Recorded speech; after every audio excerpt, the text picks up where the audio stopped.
Aujourd'hui, pour tes 20 ans, je t'ai offert ton baptême de l'air en hélico.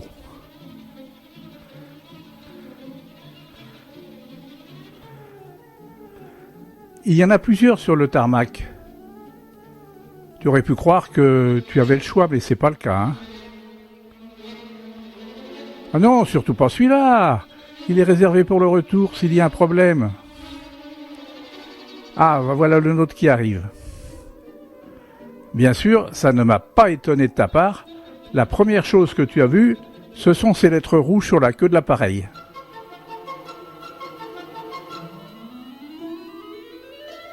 Tu n'étais jamais monté dans un hélicoptère. Le pilote, très décontracté, a tout vérifié. Tout le monde est bien attaché et chacun a son casque. La machine s'élève en douceur, comme posée sur un coussin d'air, et évolue désormais quasiment à l'horizontale. Quelques secondes après le décollage, l'hélicoptère fonce déjà, le museau en avant. Ça ne secoue pas, mais ça avance librement dans l'air.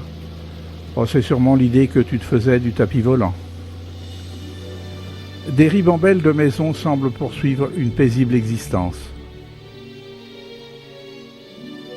L'hélico survole tranquillement les forêts qui s'étalent sur les pentes. Au repos, les stations de ski commencent à apparaître. Même si tu renonçais à regarder le paysage, impossible d'échapper à cette vision du vide. Le superbe collier des lacs des 7 lots se découvre. Le monde d'en bas semble déjà si loin.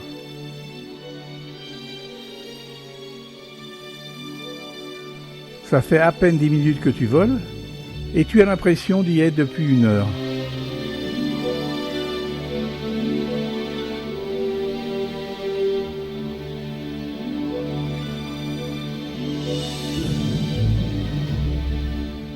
Des vallées, des plateaux, des endroits encore à l'ombre, des apics, des torrents qui serpentent vers les vallons.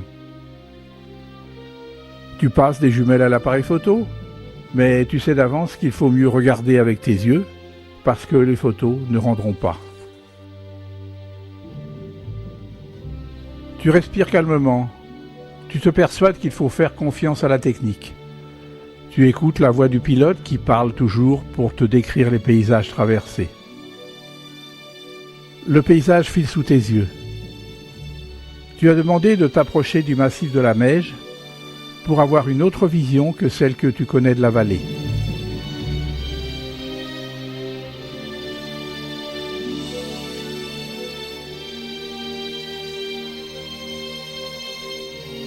Les routes tournicotent dans la montagne. À cette altitude, on est au-dessus des fleurs, au-dessus des pâtures, de la bonne vie, au-dessus des villages avec leurs maisons bien groupées, comme si elles avaient peur de se disperser dans les prairies.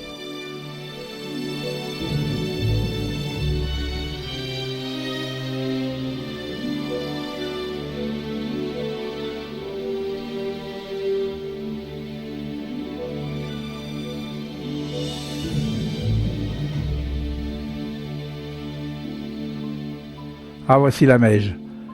Elle appartient à la caste des grands sites incontournables. Son grand pic, à près de 4000 mètres, est à la fois une épreuve et une légende pour ceux qui peuvent le gravir. Là commence le grand alpinisme. Profites-en bien parce que ce n'est pas pour nous.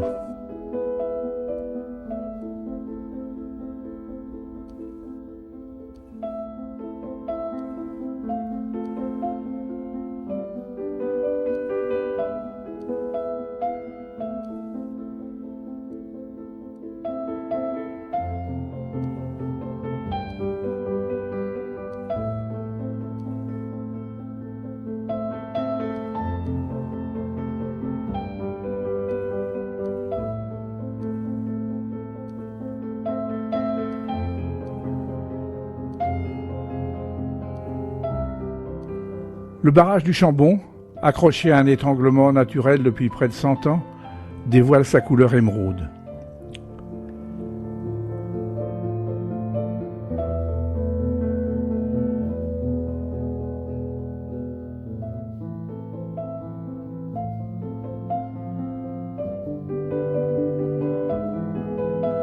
La station des Deux Alpes est bien installée entre la vallée de la Romanche et l'aplomb à pic rocheux de la vallée du Vénéon.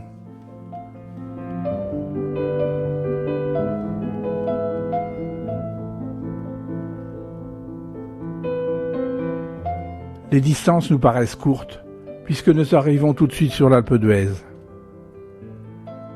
Et là, on découvre des paysages inconnus qu'on ignore complètement quand on est au niveau du sol, avec sa chaîne des lacs et ses réserves d'eau pour les canons à neige.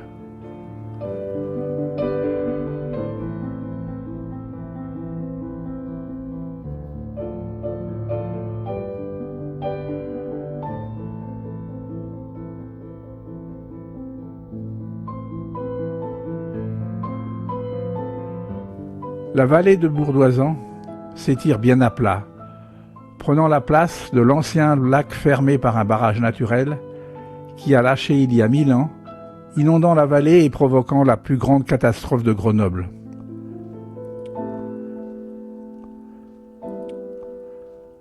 Au pied du Taillefer, le lac fourchu en forme de Y.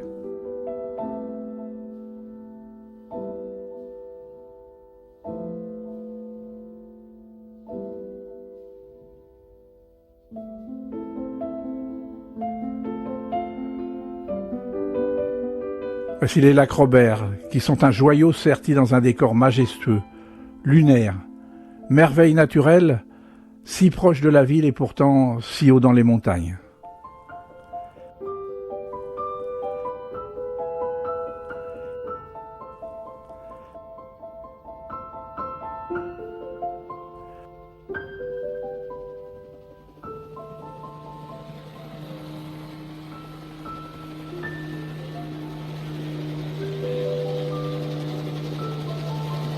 L'atterrissage approche, tu redoutes une ultime cabriole?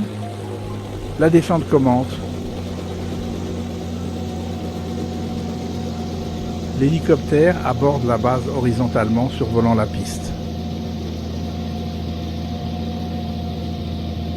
L'appareil se pose progressivement, les pales cessent de tourner, les ceintures sont détachées. Tu descends heureuse de ces formidables sensations. Reconnais que tu as eu quand même un peu la frousse. Et tu te dis que le plancher des vaches, ce n'est pas mal du tout. Mais puisque ça t'a plu, pour l'année prochaine, je vais prendre les renseignements pour passer au stade supérieur.